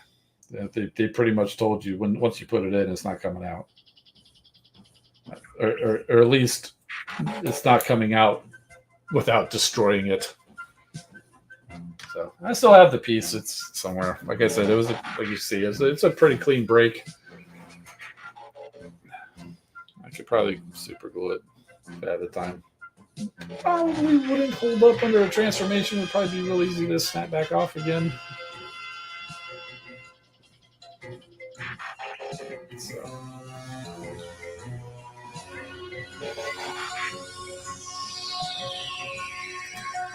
The blue is off. Loved how the guy from Bobber's Con was poking fun, making it a big deal.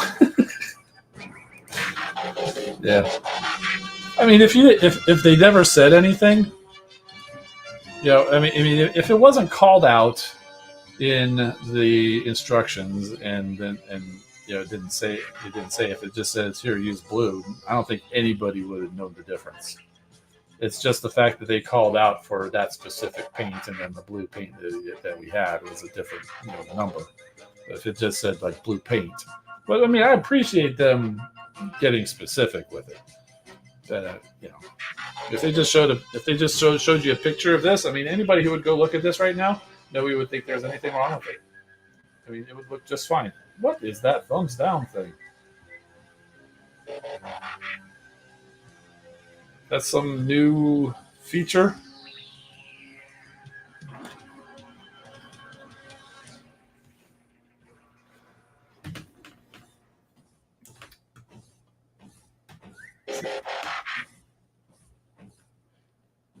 Well, if you're going to be like that, then maybe. No. All right, come on. Somebody had to do that. Speak up.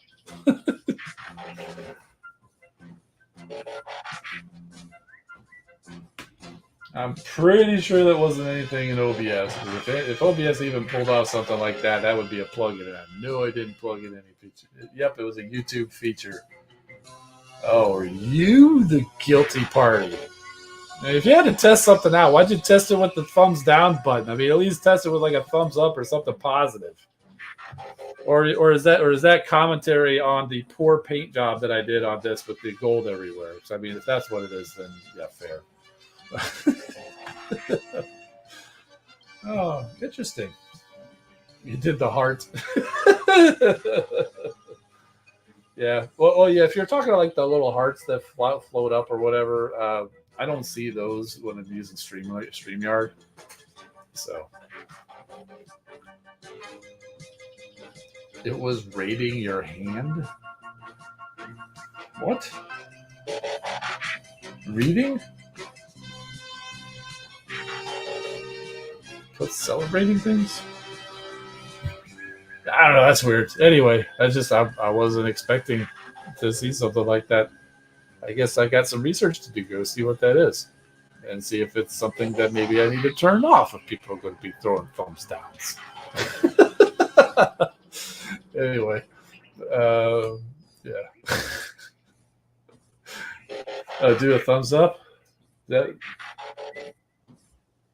Oh. Weird. So it was me who did it. Shame on me. So, is it to do heart? Oh, wow. I mean, I don't quite understand the point of that because, I mean, I'm on camera, so I don't know what all of that is, is for. But, okay. Do you have something for this? No, they don't have a shrug shoulders thing. Uh, what about this? No, I'm not going to do that. Oh, man.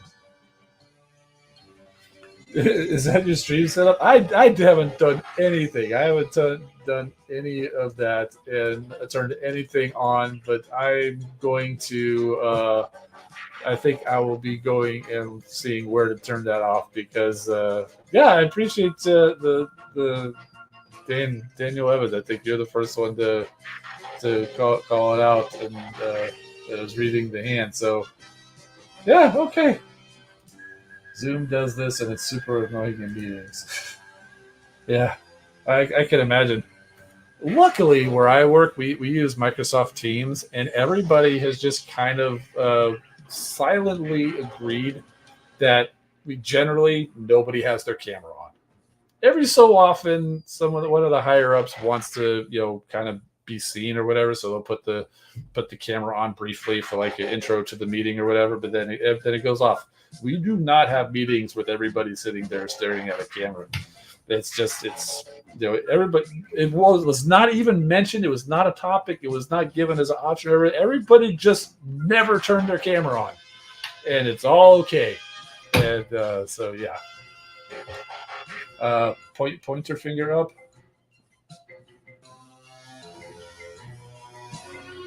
That doesn't seem to do anything. What about a high?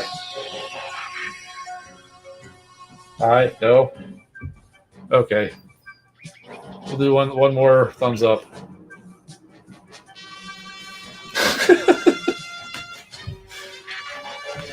So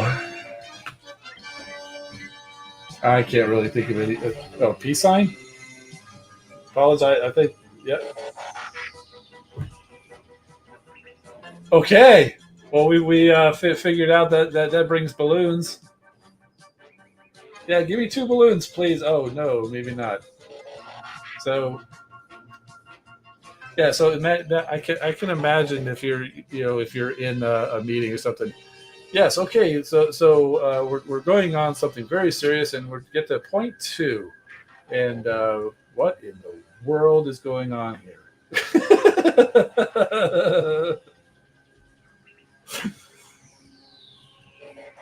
One hand piece, the other thumbs up. Okay, we're completely off the rails. Yeah, Patriot Prime thinks we go off the rails during his streams and stuff like that. It doesn't know what it wants to do, so it's just. I don't think we've ever gone this far off the rails on those streams. Okay, Fire Talks. Don't say anything to anybody. We've got to do this during the next stream.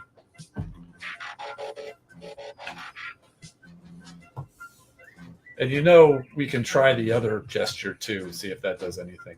Probably doesn't. There's one that does a whole rave. Oh my gosh. So, all right. Yes. I definitely want to at least try the balloons and maybe I don't know. Maybe go live privately, like unlisted or something, and to try out, or at very least do some research and see what kind of ridiculous stuff we can do. Totally. Dab? Okay. Does that do anything?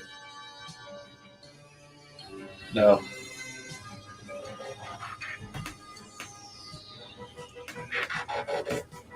Okay. I definitely got to do some research, but that was interesting. That was interesting. And oh my, look at the time. It's almost at 2 hours, and I think it's try not to go beyond that because I'm tired. We've been good, having a good time, and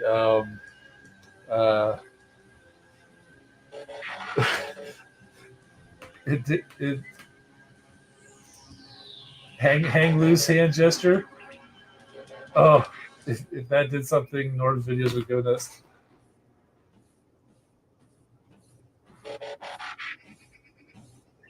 Nope, doesn't look like it.